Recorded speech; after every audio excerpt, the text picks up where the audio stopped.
What's going on, everybody? I figured I'd do a video on a couple of German bayonets that I have from World War II. Bam! And the cat trying to jump up. This one over here to the left is a standard issue bayonet with the Bayonet handles, and this is pretty much the it's considered a late war bayonet. The early war bayonets from World War II from Germany were wooden handles, and as a cost savings and ease of production, they switched to Bayonet, which is a material that could be made in mass numbers versus trying to carve wood handles and fit to the knife. But this one here, as you can tell, is missing the frog holder, which is this piece right here. This piece right here is what holds the frog, which is what they call the actual holder, which is what this one has. This is my parade bayonet, and I'll show you that one in a minute. But this leather frog here is what would be normally issued along with the knife, or the bayonet, because this holder right here goes through that hole and actually holds the knife sheath in place, so that all you have to do is draw the bayonet out of its sheath without having to try and fight to get it off of this leather frog. And they call these leather frogs as just a name. I think I don't really know the origin of it, but that's all I've ever known them to be, was called leather frogs. But they don't really look nothing like a frog.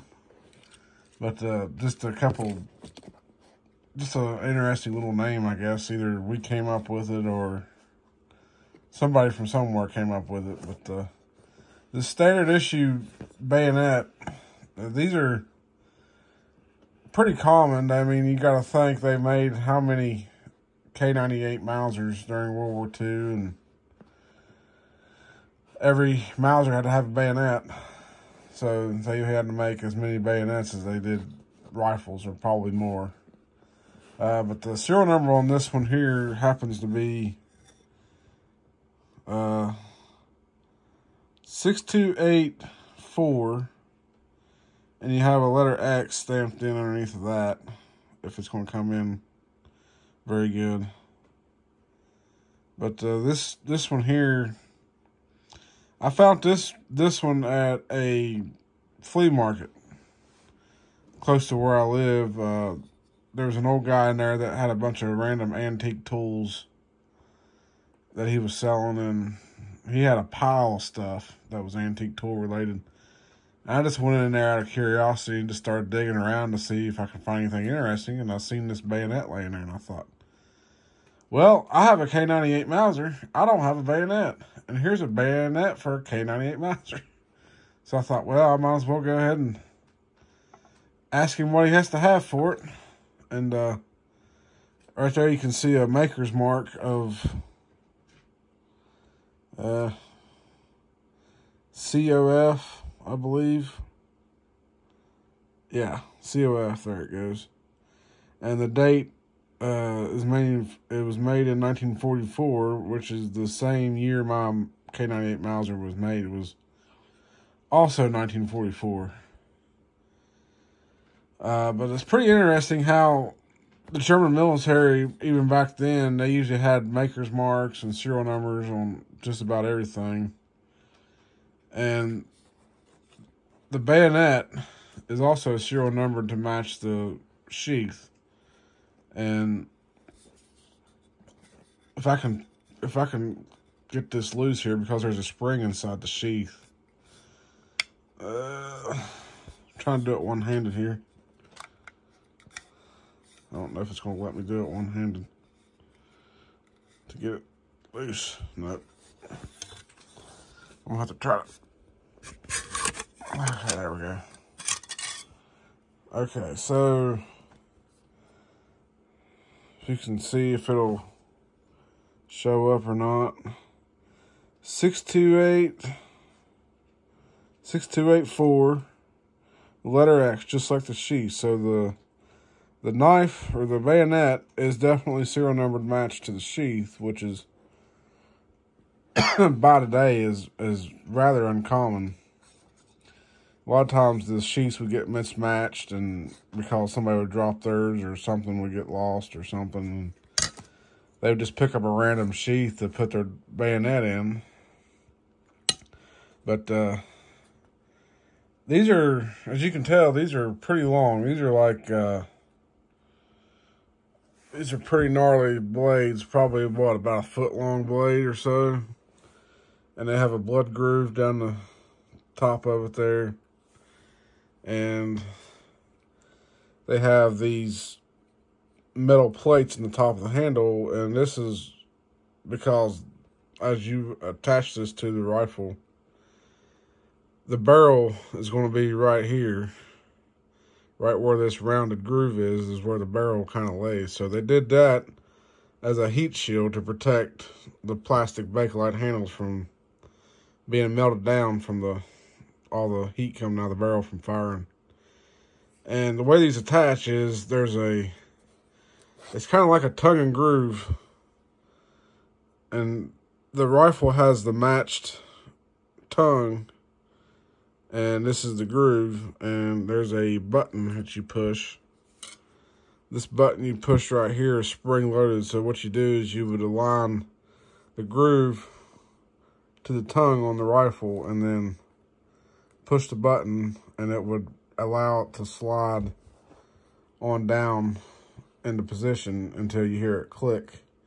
And when it clicks, is this button here is released back up, and it actually locks the bayonet onto the bayonet lug of the rifle, so in combat, if you have to use it to impale somebody, that your bayonet doesn't slide off the rifle as you pull the bayonet out of the enemy soldier that you impaled.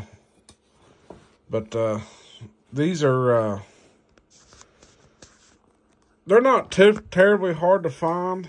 I mean, they range in conditions across the way, but I wish this was still had its holding piece attached so that I could put it in a original leather frog and it be complete. But because that's missing, it'll never stay. It'll just pass right on through and probably even fall out the bottom. That's the only drawback to this one. But since the sheath is serial numbered to the actual bayonet blade together, it wouldn't be right to separate the sheath from the blade just to find a sheath in better condition with an intact holding piece for history's sake, and since these two's been together since brand new, it's only fit. Let's see if I can get to go back in there. There we go. Now, I was hoping to find a bayonet to the same year as my K98 Mauser rifle, because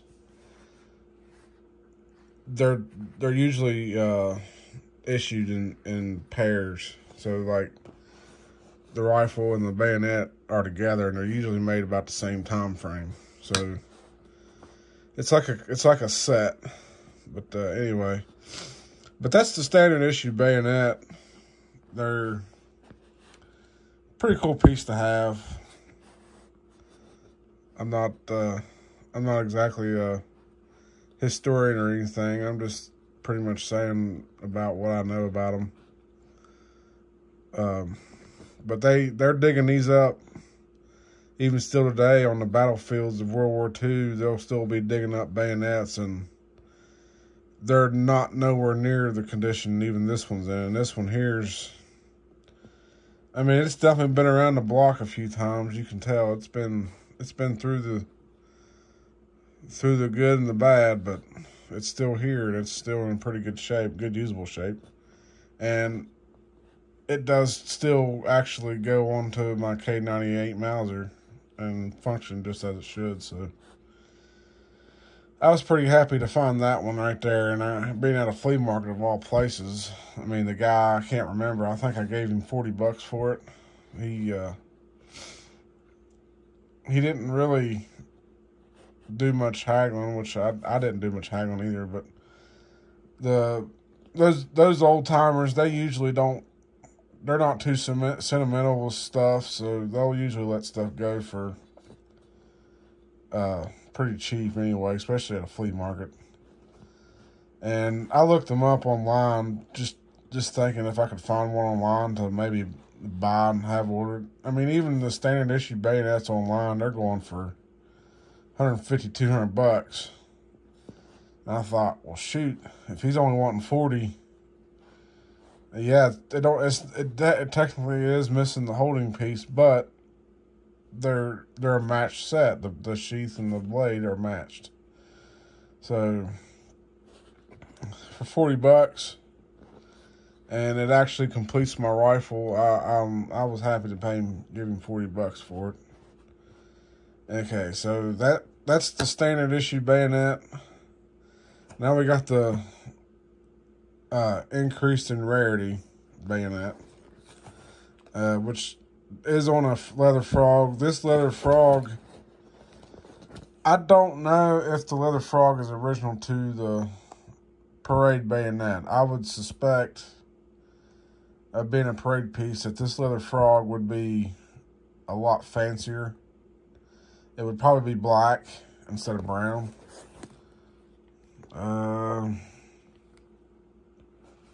This might have been black at one time. I can't really tell. A lot of places it looks brown. Some places it looks black. But I think this is a standard issue frog for a standard issue bayonet. And the guy that had this, I bought this at another flea market, but this was a big flea market. And there was an old guy that was selling a bunch of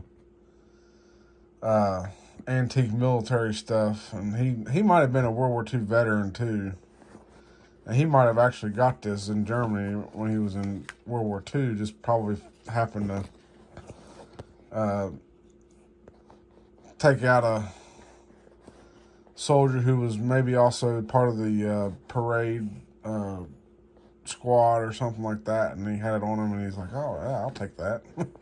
War trophy. But so these parade bayonets, they're quite a bit different than the standard issue bayonets. I mean, obviously you can tell there's a lot more intricacy between the two. You have a nice little hand guard right here that goes over and up a little bit, a little decorative.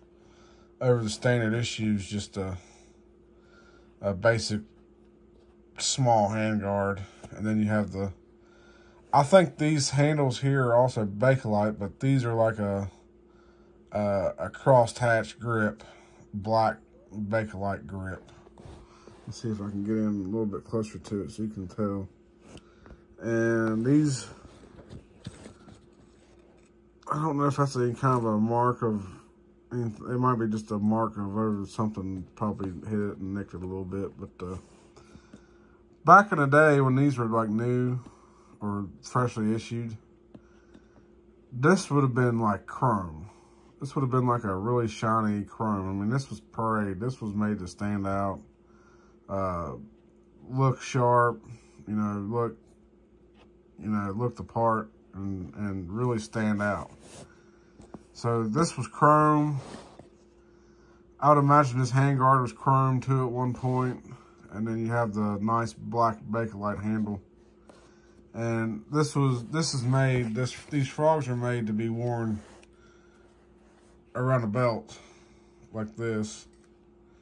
You'd have your waist belt that goes around your uniform, and this would hang off of that waist belt on the side. So you'd have the bayonet in about the same position as what it would be if you was in the Heer or the Wehrmacht, but you'd be in the parade squad, so you'd have more of a political style uniform, probably very similar to what the SS wore. If not, this could have been part of the SS uniform, because the SS did do parades too. But right here's a price tag that's still on it that the guy had. So yeah, I got it for $125 at that flea market. I think he started to sell it for like $375 and marked it out, and then wrote down $125. I think that was the original price, and I think I did a little haggling with him, and he let it go for $125. But he wrote on the back World War II German. But yeah, I mean, I left that tag on there just because it kind of helps me remember what I originally paid for it, and it kind of also helps me remember the day of finding it too, because since I collect a lot of World War II memorabilia and stuff, and I have a K98 Mauser. I had a Russian Mosin Nagant one time too, and it was made in 1942. But I'm not really biased or, you know, partial to any country's equipment during World War II. I mean, like I say, I had a Russian Mosin Nagant and loved it. But I did sell it because I was currently looking for a K98 at the same time, and I figured if I had both, I couldn't really afford to be buying the ammunition for both, even though Russian 7.62x54R ammo is pretty cheap, or it used to be at the time. I'm sure everything's went up, but 8mm Mauser ammo is quite a bit harder to find, and it's usually more expensive. Probably even worse than that now, but anyway. So the parade bayonet, you'll notice the handle on the top here. They call this the eagle head handle, and when you look at the handle and you can kind of see, well, that explains where they got the name for it from. I mean, literally the bottom of the handle is shaped like an eagle head. And I'll tell you what, of all the militaries in the world, Germany seems to put together the best and most elite looking parade units I've ever seen. Like, I don't know of any other country that would come up with little details like this to make, you know, make their stuff just a little bit more unique and cool. This eagle head handle, it's pretty unique. But when I take this knife out of its sheath, you'll definitely be able to tell there's a big difference between the two, even though there is still clearly, obviously, a big difference. But when this one comes out, the blade on this one is truly awesome. Like, and so let me go ahead and pull this one out so you can see it. This one I'm probably gonna have to do with two hands too. I don't think I can get it out. Maybe the leather frog will help me. No, I'm gonna have to do it with two hands. I should have put this. Okay, there we go. I should have put my phone on my stand to film this, but so alright. Here's the blade of the parade bayonet, and as you can tell, the luster on that blade is made to stand out in the sun. When you're in parade and the sun's shining and it hits this blade and glistens off of it, I mean, look at that mirror. 85 plus years later, still a mirror finish on that blade. You just can't beat that. And these have a little rubber, or not rubber, a little leather disc around the bottom of the blade, and that helps it when you put it back down the sheath, that it doesn't make like a loud clinking sound. It kind of quietens in that impact. But these bayonets are pretty special.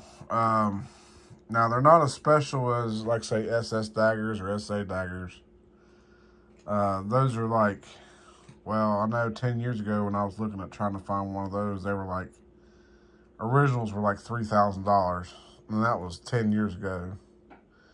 And I would bet to say that the price on those has definitely went skyrocket. They're probably triple that now. But on the edge of this blade, I don't know if I'm going to be able to get this to come up or not. Probably not, because it is engraved. Now, on the bottom side here, it's also engraved. And like I say, I'm no historian, so I don't really know all these markings. Man, why is that not wanting to focus? So when I look at that, I'm looking at it outside of the screen because obviously it's not wanting to focus for some reason. And my lighting in here kind of sucks. But it says AIC or A something C, and then it's got like a old school weight scale, and then it says the letter S is what that is. And I'm sure oh, there we go. There you can kind of see it a little bit. This blade being so shiny, it definitely doesn't want to let the camera focus on it, but you can kind of see it there a little bit. And then on this back edge of the blade, I can't really get it to focus either. I mean, it's engraved. And I'll tell you what it says looking outside of the camera frame, because it's not going to let me focus in on it, but it says William Gunther, and then it has the town that this parade bayonet was made, and it was made in Dresden, Germany. And of course, it's not going to show up on the camera. No.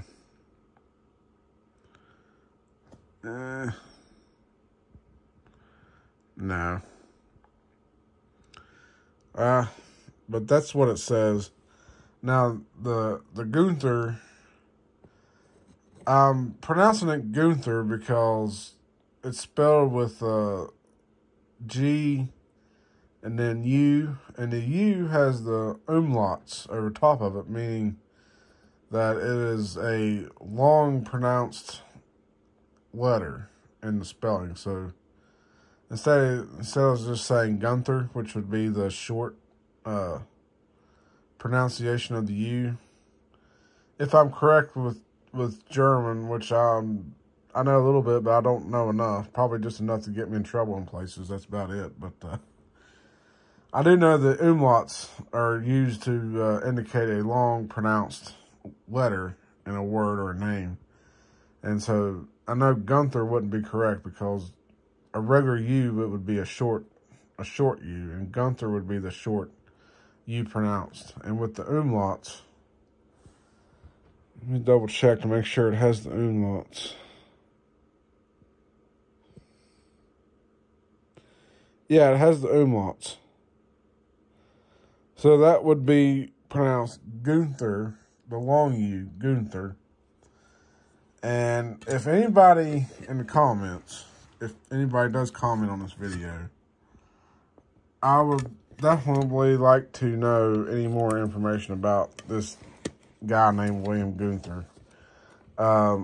I'm assuming that is the name of the soldier that was part of the parade unit that this parade bayonet was issued to. I know these were individually issued by name to soldiers, kind of like the helmets. The helmets had the soldiers' names in them and the size of their head, which is correspondent to the size of the shell that the helmet had to be to fit their head. But anyway, yeah, these were individually soldier issued by name. So the William Gunther, I have tried Googling it, and I can't find any information on it.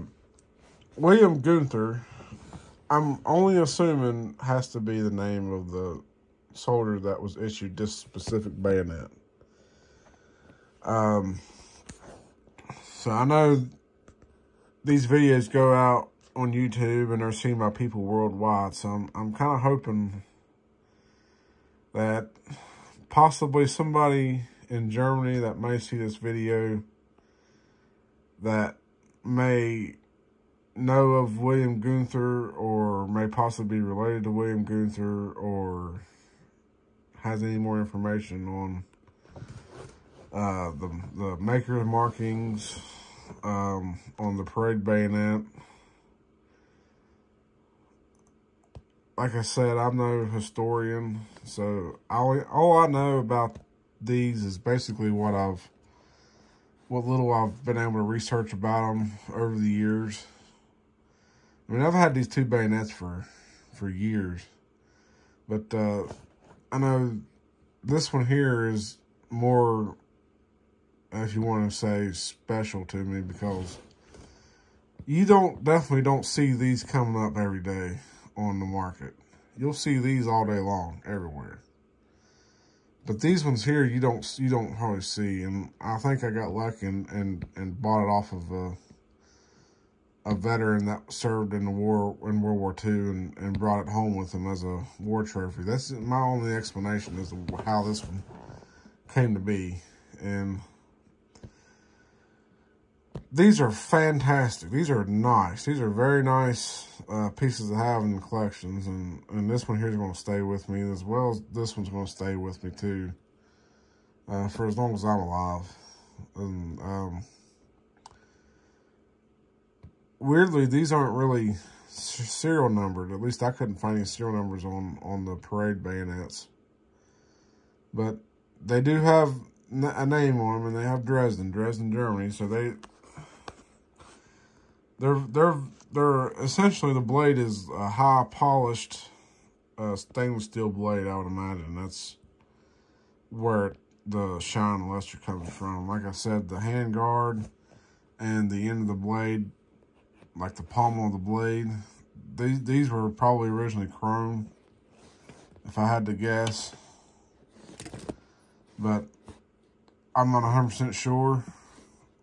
I've seen pictures of these in mint condition, and the handguard and the pommel, the eagle head, were in fact chrome. Of course, over the years, the chrome has worn off of mine or something, but anyway, these are my two bayonets that I've had for years that I've got lucky and found.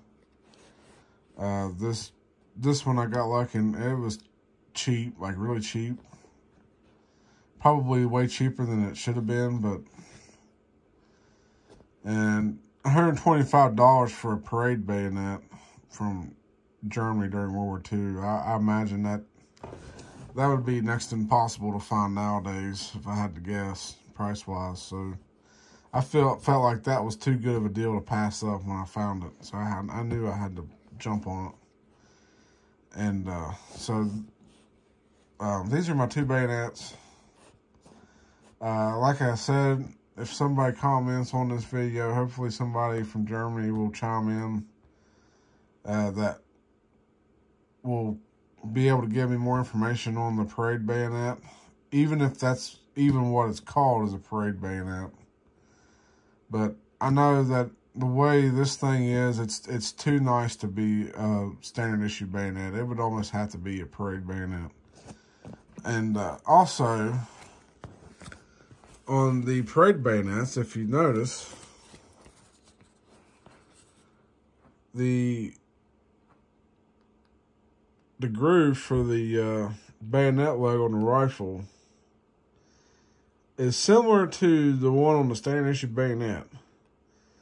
Now, I have tried to put this on my K98 Mauser, and for some odd reason, it does not fit. It will not go on a K98 Mauser bayonet logo. Even though the groove looks the same or similar, the only thing I can think of is these were meant to be put on something different, on a different type of rifle. And I don't know if the parade K98s were different than standard issue K98s. But it has the same, you know, spring action release button, and I tried pushing it and then pushing it on down onto it, and it would not go. And I'm not going to force it down on there because I don't want to accidentally tear something up. So I just kind of realized that, you know, if pushing the release button and it still wouldn't allow it to go down on there, that it just wasn't going to fit. And that was okay with me anyways, because I don't really want to put it on anyways. I don't really plan on ever, you know, using it to stab anything or using it in any way, shape, or form. It's strictly by now a collector's item to me. And being a parade bayonet, I would almost be sure that it never stabbed anybody or impaled anybody like the standard issue bayonets would. These were just for dress. These were for dress and political parades, you know, throughout Germany during World War II when they'd have their political parade marches and stuff. That's what these bayonets were made for. These were made to be on the parade dress political uniform and to be shown off during parades and made to look fancy. That's what these are made for. But, yeah, I think that's going to about do it for this one here. I mean, like I say, there's not really nothing much else on these that I know of. I'm sure there's a lot more to these to be known. But, over the years of owning these, I've enjoyed having both of them, even though this is just a standard issue bayonet, nothing really special or fancy, but just to have this, and I always wonder if it's ever, you know, if it had stories to tell, what stories it would tell, kind of deal. But, alrighty, I guess that'll do it for this one. This is, some more military equipment of mine that I have. If you guys are interested, I could do a video on my K98 Mauser tomorrow. If y'all would be interested in seeing that. I mean, the K98 Mausers are kind of a dime a dozen. You know, they made a ton of them, but it's still cool to have. It's a cool rifle to have, and if you can find one, I highly encourage you to pick one up. They are fun to shoot. They kick like a mule. Don't get me wrong. They do kick like a mule. But it's not unbearable. And they are wicked fun to shoot. And also, the K98 Mauser, mine is still 8mm Mauser. It has not been sporterized. I don't believe in sporterizing them to 30-06 to make the ammo easier to get. I believe they should be left 8mm Mauser. But, alrighty. Thank you all for watching. Like and subscribe if you want to see more, some more content coming from me. I got, you know, some more stuff I can do military-wise. I don't have any rations right now to review, but I got the prospects for a humanitarian daily ration that I'm going to try to get a hold of to do a review on. But I got my K98 Mauser I could do a review on. Also, I have 1927 A1 Thompson submachine gun. It's the semi-automatic version. I could do a review on do a video on if y'all like be interested in seeing that. But yeah, go ahead and like, comment down below. Give me some feedback on these bayonets if you know anything more than I do.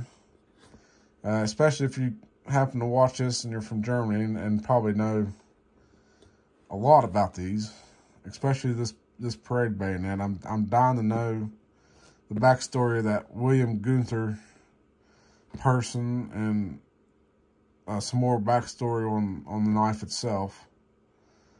But all right, thank y'all for watching, and don't forget to like, share, comment, subscribe, all that good stuff. Plenty more videos to come. See ya.